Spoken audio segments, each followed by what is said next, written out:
I'm April Sampson Kelly at Permaculture Visions, and I'm going to take you through a discussion that we had last night with some students about flow and how that can change the course of your life.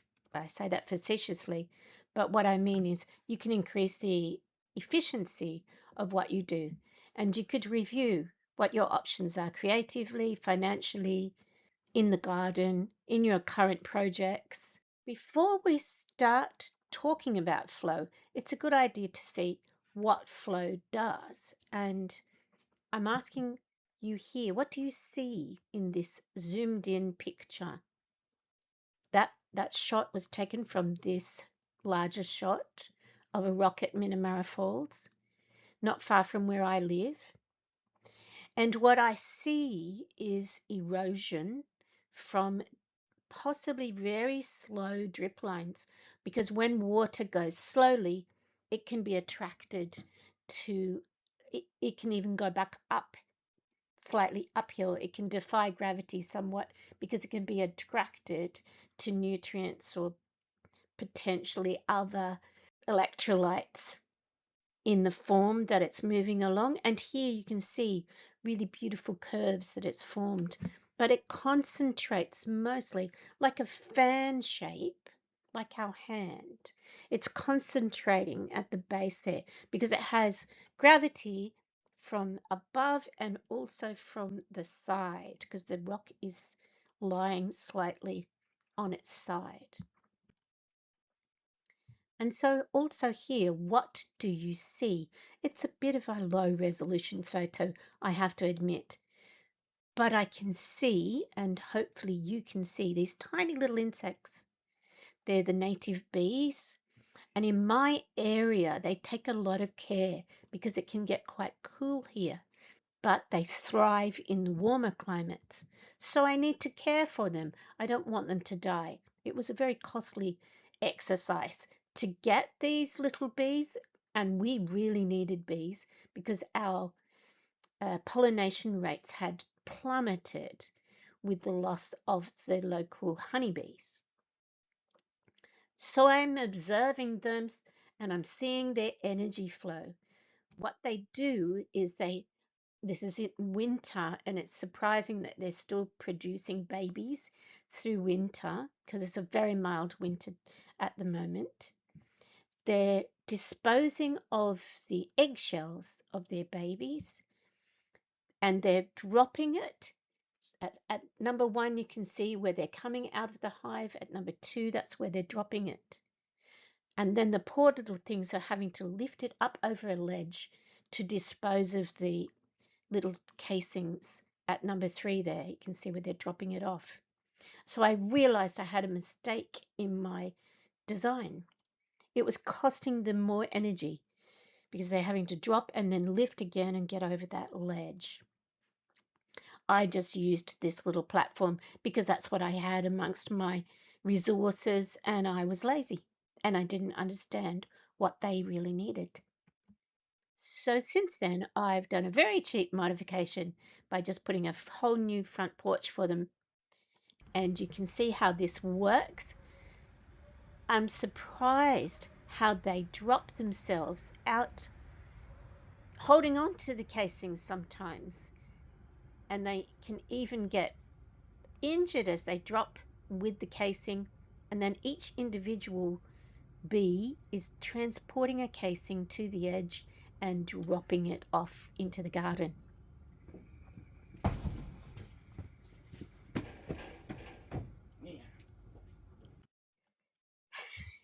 That was the noise of someone passing me as I was filming that. So I want to show you something else. What do you see here? Looks like an airport, but it's actually a railway station in China. And I'm showing you this for 2 reasons. It's huge, and in Australia you're not going to find a station this size because our population is sparse and low.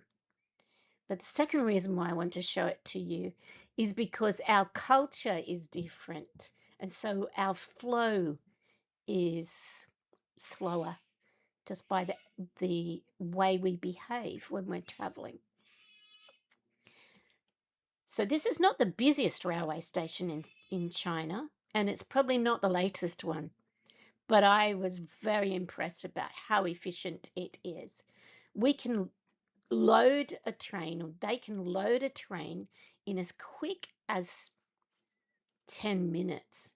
Hundreds of people. So this is Shanghai's Hongguo's railway station, and it's rather large. It's 10,000 square meters, or think of yards, 10,000 square yards.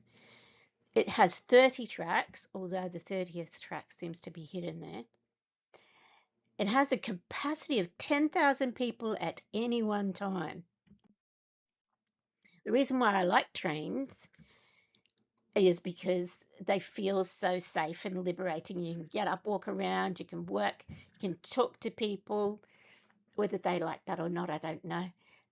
But if you can look here, the passenger capacity of different transport modes, you can see for a car, really low capacity, whereas a train has really high capacity.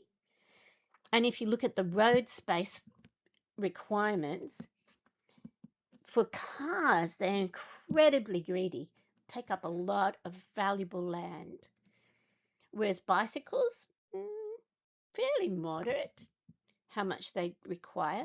But if you look at a bus, which is also the same size as a carriage, roughly, similar capacity of a railway carriage, is very small. The amount of land that we need to devote to moving people is really low for carriages and buses. So here's my husband and I at Shanghai station that I showed you earlier. You hate to be here in a festival? This is bad enough, yeah. There were two queues back to back, you couldn't get through.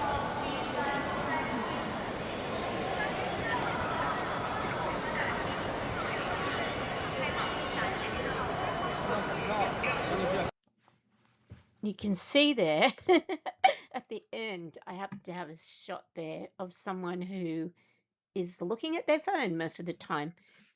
This is less an issue in China than it is in Korea. In Korea, nobody noticed me, and yet I've got quite bright hair, and I do look different from the usual people who were walking around in Korea. Nobody saw me because everyone was looking at their phones. It's pretty amazing that they have the capacity to navigate the world without looking at it. So here, this is, you saw the busy area above. I showed you the level above. Now we are looking at the level below, but just the edges of it. So that's why we can still see some sky there, or light coming through. So below that busy area is a very quiet area where the trains are. And above that busy area that I showed you before are restaurants and shops and plenty of places to rest. In fact, I saw people, I suspect, sleeping there overnight, but not in any way that would attract the security and get them chucked out. They were just sleeping in a chair, resting on their bag. So there's quite a quiet area upstairs where you can go and chill out. So here's a very rough diagram that I've made for you. You can see the level at the top has the mezzanine, the restaurants, and you can actually, from that level above, you can see down below. So it keeps you looking and thinking about your journey ahead so you don't miss your train. Then on that busy concourse, that busy area, there are actually 2 gates for every train. You are not allowed to just go to the platform and wait for your train. You need to queue. And the queuing is part of a pressure system. It's part of getting that high efficient loading.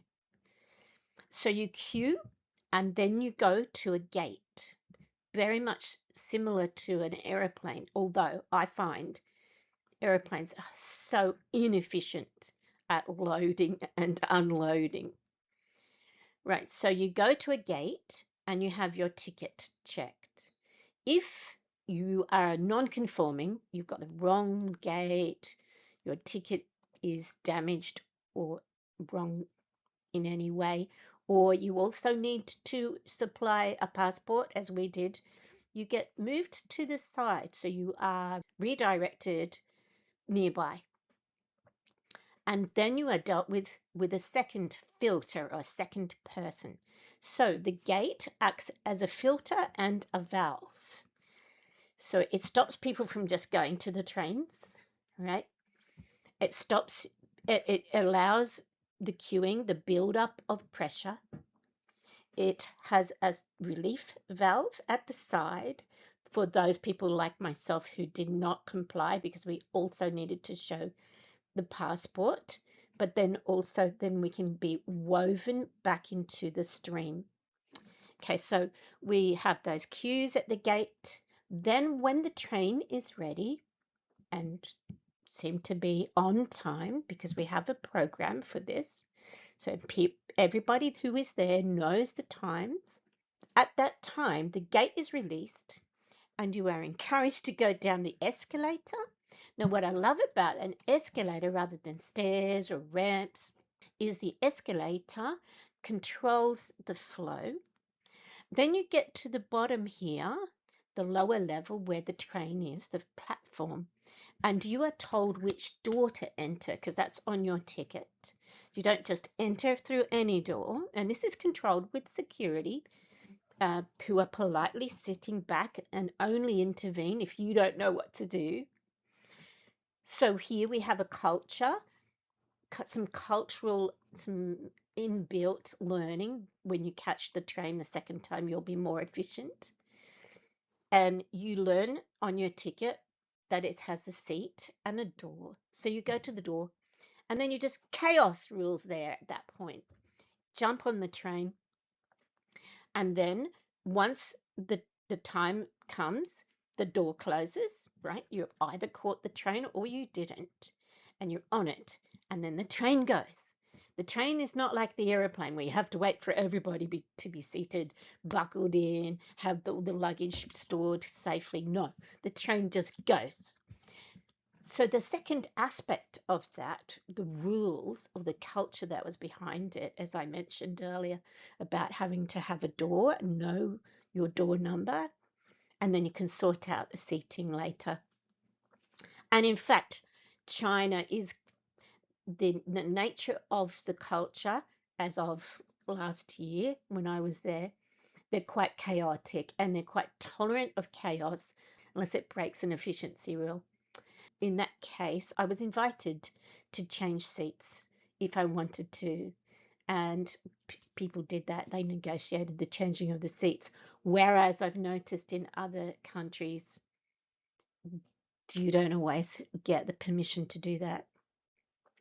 Right, so the second aspect of Chinese culture is pushing in. You are told to push in.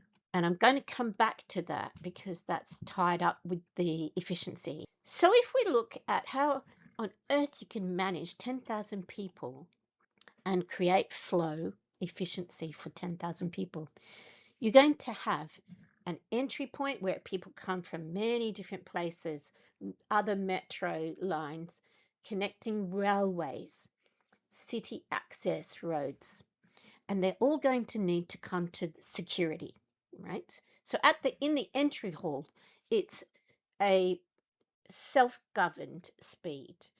Once you've hit security, you're in queues to maintain the pressure on those security guards. They're going to work pretty constantly to get you through.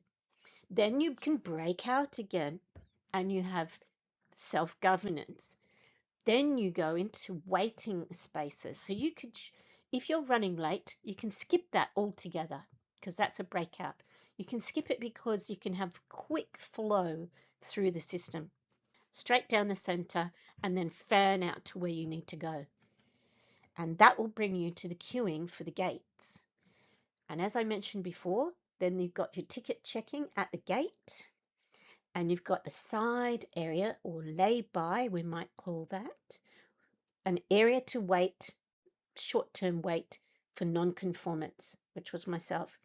And then you're pushed down the escalators, or you're encouraged to go down the escalators quickly, and you board your train and spread out at your own time, right, along that train. That's how they manage the flow, that there's these areas for people to recompose themselves. The second aspect I want to point out about train travel in China, especially for a metro, is that you are expected to push in everywhere you go. Pushing in is part of the culture. So in China, you onboard the train through the sides of the doors, and you exit, or you offboard through the middle. And you do those two things at once. Whereas in Australia, and I think in England and Japan, you wait until everybody is off and then you go on. In Japan, it is difficult to get off because you've been pushed by gently by white gloved officers onto the trains, and then you're forced to stay up against many other people for the journey, and then you can't always get off easily. Whereas in China, it's a lot more chaotic. So in Japan, they also govern the flow of the pedestrians. I'm not sure though in this picture if people are following what they've been told to do, by having painted arrows and signage at the station. And you see, when you have the chaos at the platform, you need to have walls. Do you see there's walls on the platform so you can't accidentally be pushed in front of a train? So here is a crude flow diagram for you. Bear in mind, this is a culture of bypassing the stationary or slow people. So that's a very polite way of saying this is a culture in China of pushing in. We call it pushing in Australia. In China, it's practiced as a means of efficiency because pushing maintains pressure, right? If you slow down to fix your shoelaces or the suitcase handle, you need to move to the side. This automatically puts you into a slipstream or a lay-by. And of course, there's maximum pressure that a crowd can handle without causing fatalities or injuries. And also, this high pressure system doesn't assist people with slower needs. It encourages individualism. It doesn't encourage you to travel with a family or friends. And so it must have some cultural effects. I'm not promoting it, I'm showing it to you as efficient flow. See down the middle there, I'll talk you through the crude diagram. I told you about the entry, and that's really self-governed speed there. Then security has to have maximum pressure for the optimum efficiency, right? So they want you to queue so that you get through at the highest rate that they can process you. And then in the middle, as you're free from security, you can come down this green arrow and find where you need to go, or you can meander. You could go into side streams, slip streams, and go different places. You could go to the shopping, amenities, you could have your tickets reviewed. You can do all of that outside of the mainstream. Okay. Now, the amazing thing about this station is it has 2 gates for every train. So you're told which gate to go to, and so the queues form on 2 sides of the mainstream. What I did find challenging was the mainstream was not quite wide enough.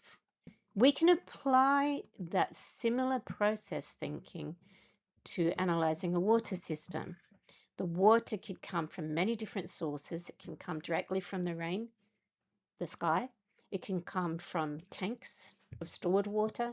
It could come from grey water not so common to use shower water, but in dry lands you might. But we use laundry water. And so we need some sort of security system. How do we cope with floods or sudden inundations of water? How can we redirect it, slow it down, and allow it to prevent it from causing erosion or flooding in the dwellings, right? We need a security system on that water. Then once we're through the security system, and we're confident that everything's working, then we can put in pipes and basins and gutters in the mainstream, or we might redirect the water to long-term storage, or we might slow it down, spread it out, and allow the nutrients and particles to settle on a larger area that we wouldn't normally water. We have large open areas where we gather for parties, and that takes a big load of floodwaters. Right, so once you've come through into the mainstream, maybe through the use of pipes and basins and gutters and swales and paths, all of our paths redirect water, then we can start to say, well, what features, what trains, what ideas are we trying to support? So we need water for cooking and drinking. We need water for animals and the environment. We need water for our shower and toilets. We need water for microgreens and young plants.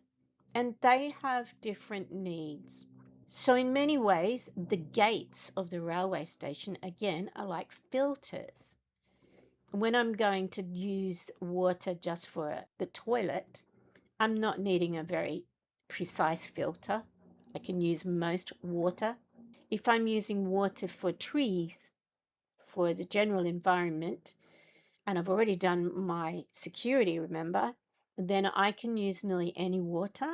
Some of the trees, especially nut trees, will transfer less toxins to the food parts than if I was sending out water to carrots or for my microgreens. I want it really clean. So those gates are the final filters. And we could apply this same sort of flowchart thinking to financial systems. At the top, you'll have different income sources. If you've sold a dwelling, for instance, you've lost that income source. You've liquidated it. And let's say you invest your earnings from selling your home.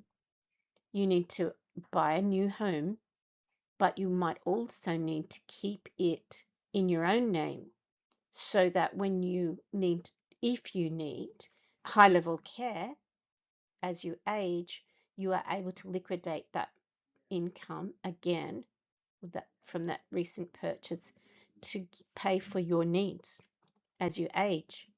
Whereas if you gave that money away to your children, you will have no money and have less options later. Right, so they're your income sources. Then you come through a security, and that's what I was talking about, making sure you don't lose that ownership of your income. At that point, there can be redirection. You might have spent it all on the horses. You've lost that, but hopefully with different options. You might put some into your new dwelling. You might put some into long-term savings account. So we come down through that entry and we finally know that we have some security. We've come down now into a mainstream. Effects on those channels are time pressures, medical needs. You might, for your mental or physical health, need to work less, for instance, so therefore you need to make your money work for you. You might be storing a lot of stuff that's getting in the way of you being able to use the space that you have to accommodate other people or to accommodate other businesses. You might need creativity in your life to explore new income sources. And you might need to engage with rules for sharing the workload. So in some cases, families are concentrating. They're becoming more dense in the homes. So you got, even myself, I've gone from 2 adults to 4 working adults in the same home. And so now we need rules to establish rules for the sharing of the workload. And we might also need flexibility because we don't know what the future holds. We can accommodate for most things, but we might need some flexibility. And that's why money is such a useful way of converting work to energy, right? So you might actually still need an income for many different reasons. It's good to have an income source. But when we get back to the rules for sharing the workload, there's some things that don't need extra people. For instance, a window needs to still be maintained, possibly repaired at times, and it needs to be cleaned. And it's despite the number of people that are looking through it, right? So you're still going to have some tasks that need to be done, regardless of how many people are living in that space. But other tasks, such as cleaning the kitchen, they need to be done more regularly. In fact, probably doubles every time you double the number of people in the kitchen. So let's look at our choices. Do we eat out or do we cook at home? So in some countries like Singapore, some apartments ban cooking altogether. There is no choice. You have to eat out. And in some countries, it's cheaper to eat out because eating out concentrates the energy in one place. The energy that's required for the cooking and preparation of the food. Likewise, it's cheaper to share a ride than to travel on your own. And it uses less energy to share a large lawned recreation space than to try and maintain the tiny little lawns in the front of the gardens of every suburban home. So the second choice, do we spend money on animals and gardens? These often give back energy. We get food, shade, soil enrichment, climate enrichment. We save money on the air conditioning if it's well designed because you can use the immediate area to cool the area and to shade the home and outdoor spaces. And we save lives by having a better environment. We get to choice 3. Do we need to travel? How can we save energy in our travels? And then choice 4. How do we entertain ourselves and express our creativity? So if I get a subscription, I get to see movies made by other people, I get different points of view, but it's also a continual cost, right? Whereas if I play music, I get to entertain myself and then hopefully at a later date get to entertain other people or share the experience with other people. At this point, we might want to consider 2 types of investment, degenerative investment and procreative investment. So the subscription service to the movie channel gives me new ideas, but it's degenerative. Whereas entertaining others or entertaining myself by playing music is potentially procreative. I can potentially earn money from that. Likewise, the investment in feeding chickens can be procreative because they contribute to my energy, my income source, right, with eggs and processing the food scraps.